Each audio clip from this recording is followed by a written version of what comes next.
They have been watching us since before we had words for the stars. They cataloged our wars, our plagues, our recoveries. They measured the speed at which we rebuilt what we destroyed and noted with increasing unease that the number kept rising. They watched us split the atom and held emergency sessions. They watched us reach the moon and raised their threat assessments. They watched us survive ourselves again and again, and came to a conclusion that chilled even the oldest minds in the galaxy. Humanity could not be stopped, but it could still be sold. Tonight's story is not about an invasion. Invaders announce themselves. Tonight's story is about something far more terrifying, a transaction. Somewhere beyond everything we have ever mapped, a gavel is rising. The lot number is Earth. The bidding opens in 72 hours. Welcome to Beyond Impossible. I'm glad you're here because tonight the most dangerous species in the galaxy is about to find out what it's worth. The signal arrived at 3:14 UTC on a Tuesday, which was, in retrospect, exactly the kind of mundane detail that made it so difficult to process. Dr. Yael Orin was the senior analyst on duty at the Deep Space Signals Laboratory outside Reykjavik, when the array lit up across 17 simultaneous frequency bands. Something no natural phenomenon, no pulsar, no dying star had ever managed to do. She had been drinking bad coffee and reviewing routine atmospheric data.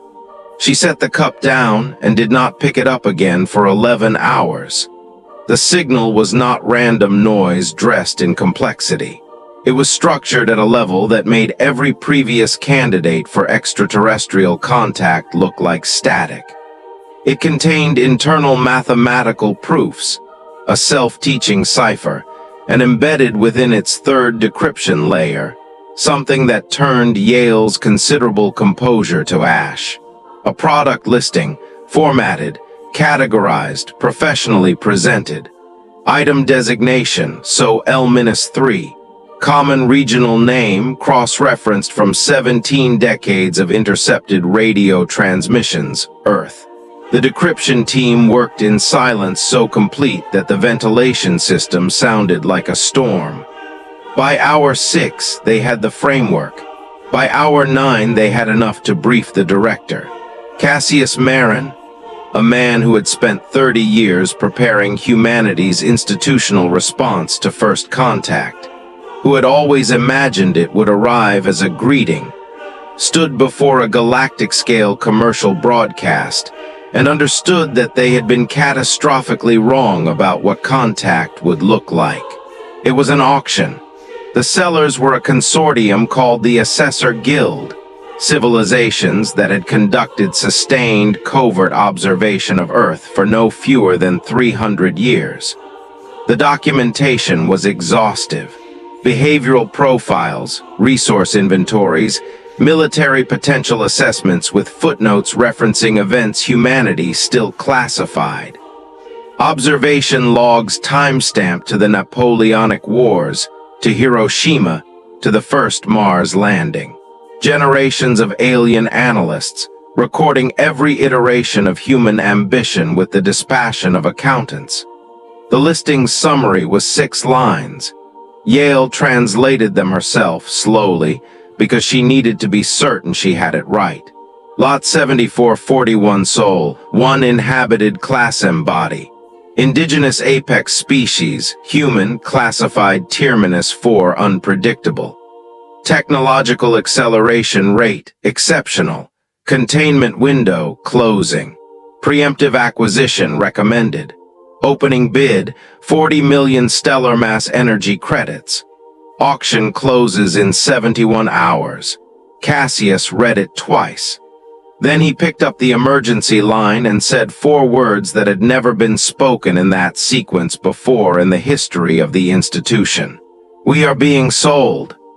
By the time the emergency session convened, heads of state, chiefs of defense, every space agency director pulled from sleep and from surgeries, the clock had already consumed 2 hours and 40 minutes. No one had a plan, because no plan had ever been written for this. The first coherent strategy emerged not from a general, not from a diplomat, and not from any of the 17 emergency task forces assembled in the aftermath. It came from Yael Orin at 4 a.m. on a legal pad, in a corridor outside the chamber where the most powerful institutions on Earth were still arguing about whether the signal was real. She had stopped waiting for consensus 40 minutes earlier. Consensus, she had decided, was a luxury with a 70-hour expiration date. Her logic was surgical. They could not fight, they had nothing to aim at, and no targeting data for a consortium spanning multiple star systems. They could not hide. 3 centuries of observation had already stripped that option bare. They could not appeal to galactic law or ethics boards, because they had no evidence such structures existed, and 68 hours was insufficient to find out. What they could do, the only thing they could do, was transmit. Get into the auction, not as the lot, as a participant. Cassius read her 4-page proposal in 8 minutes and approved it in 2. The plan had a name within the hour: Operation Counterbid. Its premise was audacious to the point of absurdity. Humanity would inject itself into the transmission infrastructure and make the galaxy's buyers aware that the merchandise was awake, was listening, and had something to say about the terms of its own sale. The technical problem was almost insurmountable. Dr. Tamaz Rays needed to reverse engineer a transmission architecture built by civilizations centuries ahead of human engineering, using equipment designed to receive signals, not penetrate alien broadcast networks. He looked at the decryption files for 4 minutes without speaking. Then, we'll need to rebuild the deep array and everything CERN has on coherent quantum uplink theory. A pause. And more coffee than currently exists in Iceland. They worked in shifts that were not really shifts because no one left. The auction clock became the rhythm of everything, displayed on every screen in every corridor. 64 hours. 61, 58. At hour 55, Tamaz achieved the first breakthrough, a resonance match with the broadcast carrier wave suggesting injection was theoretically possible. Yael held up one hand. The room fell silent immediately, because theoretical possible was not operational confirmed, and they had 55 hours left with a transmission system that had never been tested at scale. Then the second signal arrived, not from deep space, but from inside the auction itself, delivered to the Reykjavik array on a frequency that had not existed in the original broadcast. A private channel opened specifically for them. We did not expect you to answer. You have our attention. Be careful how you use it. The room went very still, because that did not read like a threat. It read like the opening move of a negotiation, and somewhere in the galaxy, something was curious about what humanity would do next. The private channel lasted 4 hours before the Assessor Guild found it and shut it down with a precision that felt like a slap. A surgical, contemptuous erasure that left one appended notation in the auction log. Unsanctioned lateral communication detected. Reserve price adjusted upward 12%. They had fought back, and the sellers had turned it into a marketing opportunity. The bidding, Yael noted with a cold fury she did not bother to suppress, had just become more expensive because humanity had refused to be passive. Tamaz pulled the carrier wave data before it disappeared and found something that should not have been there. A structural signature embedded in the shutdown command itself, the alien equivalent of a network handshake. A fragment of the Guild's own transmission architecture, exposed in the act of closing the door. It was, he told Yael, like finding a locksmith's fingerprint on the inside of a vault. It gave them something the Guild had not intended to give, a partial map of the broadcast network from the inside out. The next 18 hours were the most technically violent period of sustained human engineering ever conducted.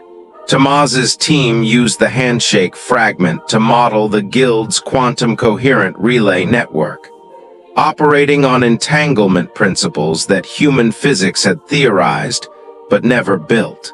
Components were repurposed, pushed past rated tolerances in ways that made engineers visibly uncomfortable and physicists professionally offended. 3 relay nodes failed under load and were rebuilt from components never intended for this frequency range at this power output. The deep array hummed at a pitch that made the fillings in Yael's back teeth ache. At hour 41, the auction mutated. New bidders entered. Confirmed participants climbed from 37 civilizations to 94 in 6 hours. The bid commentary began revealing intentions in fragments. One block was bidding for Earth's mineral and biological resources, humanity presumably liquidated as a nuisance. Another was bidding for humanity itself. As a military asset, a species of Terminus 4 unpredictables to be deployed against whatever problem required something reckless enough to attempt the impossible. Cassius read the translations and said nothing for a long time. Then, they're not arguing about whether to own us, they're arguing about what to use us for. The distinction contained no comfort whatsoever. Then the array achieved full resonance lock, and they discovered the cost of success immediately. A full power injection into the Guild's network would permanently destroy the Reykjavik array, knock out satellites across 3 orbital bands, and produce an atmospheric decoherence pulse whose effects on terrestrial electronics were modeled rather than known. They could speak to the galaxy exactly once. Whatever humanity needed the cosmos to understand had to fit inside a single, unrepeatable broadcast, delivered to 94 alien civilizations of unknown temperament, 40 hours before a gavel came down. The debate over what to transmit lasted 19 minutes, not because the decision was simple, but because Yael had already written it.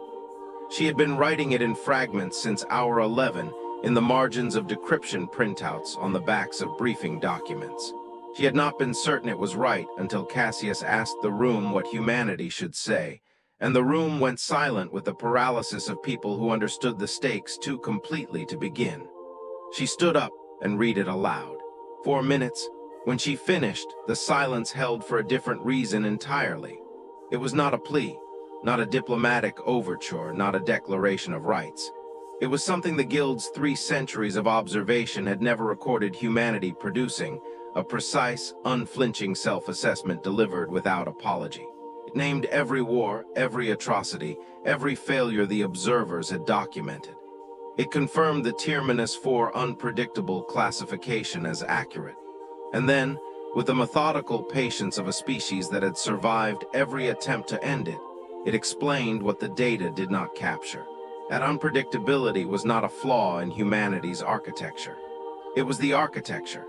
That the same quality which made humans dangerous made them capable of things no stability-seeking civilization had ever managed, because those civilizations had optimized away the trait that produced both their worst moments and their greatest ones. The transmission ended with a question directed at the private channel's anonymous correspondent. If you have been watching us long enough to sell us, you have been watching long enough to know what happens to everyone who has ever tried to own us. We are not asking you to save us. We are asking you to consider what you lose the moment we stop being free. Tamaz fired the transmission at 38 hours remaining. The array discharged with a sound like the world clearing its throat, a bass resonance that rattled windows across 3 districts, triggered seismic sensors in Norway and Scotland, and killed navigation satellites across 2 orbital bands. Instruments built over decades, gone in 4 seconds. Then they waited. The bid commentary went quiet, not the silence of disinterest, but 94 civilizations processing something unexpected. At 31 hours, 3 of the largest acquisition blocks had withdrawn. Each left the same notation, asset reevaluated, Acquisition risk exceeds projected utility. Withdrawing, they had not been moved. They had been calculated, and the calculation had changed. But the reserve price had not dropped. It had climbed. Because the guild had appended a single amendment 30 seconds later, Lot 7441 Sol. Behavioral revision, Tier-4 unpredictable upgraded. New designation Tier-6 autonomous. Containment probability revised to 0. Auction status under review. The gavel was still rising. But for the first time in 31 hours, it had slowed. Under review kept the bidding live, meaning at 29 hours remaining, a single new bidder entered and restructured everything. The hegemony of Veth, their commentary was 4 words. We will take all. Yael's translation matrix pulled their profile from the guild's documentation. 11,000 years of unbroken institutional existence, 43 star systems, 17 prior species acquisitions, each documented with the same clinical brevity. Acquired, integrated, no further independent activity recorded. 17 entries, 17 doors closed. Cassius set the profile down carefully. They're not bidding for resources, they're not bidding for a military asset. He looked at Yael. They want us gone, absorbed, filed away. The blocks that had withdrawn after humanity's transmission had recalculated the cost of ownership. The hegemony of Veth didn't need anything from humanity. They were bidding the way a gardener pulls a weed, not for its value, but because its potential is the problem. The private channel reopened at 26 hours. The same anonymous signature, moving through the spaces between sanctioned frequencies. The message identified the sender not by name but by function. We are what your historians would call a minority position. There are those who have argued for 60 years that the guild's assessment misses the variable that makes all others irrelevant. Your transmission has not ended that argument, but it has changed the room. We cannot stop the hegemony through advocacy, but we can give you what we were never supposed to give you. Attached was a file. Tamaz read it for 3 minutes in silence. Then, it's the guild's internal review protocol. Criteria under which an auction can be legally voided. Not paused, voided. The criteria were catastrophically narrow. A lot could only be voided if it demonstrated capability not disclosed in the original listing, capability that materially misrepresented the asset's classification to registered bidders. The guild had already upgraded the listing to Tier-6, but the upgrade had been framed as a revision, not an admission of prior misrepresentation. In the hands of a guild that had authored its own rules, the distinction was almost certainly impenetrable. Tamaz found the gap in 40 minutes. The guild's documentation contained a founding-era clause, written by a civilization called the Architects of Fair Commerce, now extinct, stating that sellers could not upgrade a lot's classification mid-auction without triggering automatic misrepresentation review. The clause had never been invoked. That civilization had been acquired by the hegemony of Veth 600 years ago. No further independent activity recorded. They had 22 hours, 1 destroyed array. No second transmission capability. And a legal argument that had to reach a galactic infrastructure from a species with no formal standing in any galactic legal framework. Misrepresentation filing had to be built from salvage. Tamaz spent 19 hours converting the array's destroyed transmission core into a narrowband legal relay, powered by the Reykjavik facility's entire grid, capable of injecting 1 administrative document into the guild's compliance infrastructure on a frequency the founding charter required its systems to receive. Not a broadcast, a filing, the most consequential paperwork in human history, transmitted on a signal so precise it would have been invisible to anything not specifically looking for it, except that the guild's automated compliance systems, installed 400 years ago by people who trusted the law more than they trusted the powerful, were always looking for it. The filing arrived in the guild's administrative queue at 4 hours, 31 minutes remaining. For 2 hours and 14 minutes, nothing happened. The hegemony's bid stood. The clock descended. 3 hours, 2. Cassius stood at the window and did not move, because there was nothing left to do, and movement would have felt like a lie. At 1 hour, 52 minutes, the auction system updated. not with any living administrator's hand, but with the automatic, procedural output of a 400-year-old compliance protocol doing exactly what it had been built to do. Misrepresentation review triggered. Lot 7441 sold, auction suspended pending classification audit. All bids voided. Hegemony of Veth registration canceled. Auction status closed. The gavel never fell. Tamaz put his head down on the desk. Yael read the update 4 times. Cassius turned from the window with an expression that was not triumph, something older and quieter, the look of a man who had watched something hold that he was not certain would hold. They never learned the name of the contact who gave them the protocol file. The private channel closed permanently 6 minutes after the auction suspended, leaving no recoverable signature. Whoever they were, whatever civilization had spent 60 years arguing a minority position, they had chosen at the moment it mattered to act rather than advocate. The guild issued no statement. Hegemony withdrew without commentary. 94 bidders dispersed back into the silence of the galaxy with the unhurried indifference of civilizations old enough to absorb a surprise and continue. Yael added one line at the end of the internal report. We were listed as unpredictable. We should remain so. It is the only classification the galaxy does not know how to price. Somewhere in the guild's archive, there was now a notation that would outlast every civilization currently registered in their system. Lot withdrawn. Asset uncontainable. Do not relist. The galaxy had done the mathematics and decided humanity was not worth the attempt. That was not a victory anyone could celebrate in public. But it was the only victory that had ever mattered, the one where the most dangerous thing you are is also the thing that keeps you free. They tried to sell us. They watched 300 years of our wars and our recoveries, our failures and our refusals, and decided the safest move was to find us a new owner before we became their problem. They built an auction. They sent the invitations. They set the opening bid. They forgot one thing: we were listening. This is what humanity does in the moments when the universe makes clear that no one is coming to help. We find the clause, we build the relay. We file the paperwork at 4 hours remaining and wait at the window, because waiting is sometimes the last form courage takes. The galaxy did not save us. A 400-year-old law did, written by people who lost their fight, but left one sentence behind that still meant something when it mattered. Subscribe, share it with someone who needs to be reminded what we are. We'll see you at the next impossible thing. Tonight, we did it with a filing fee.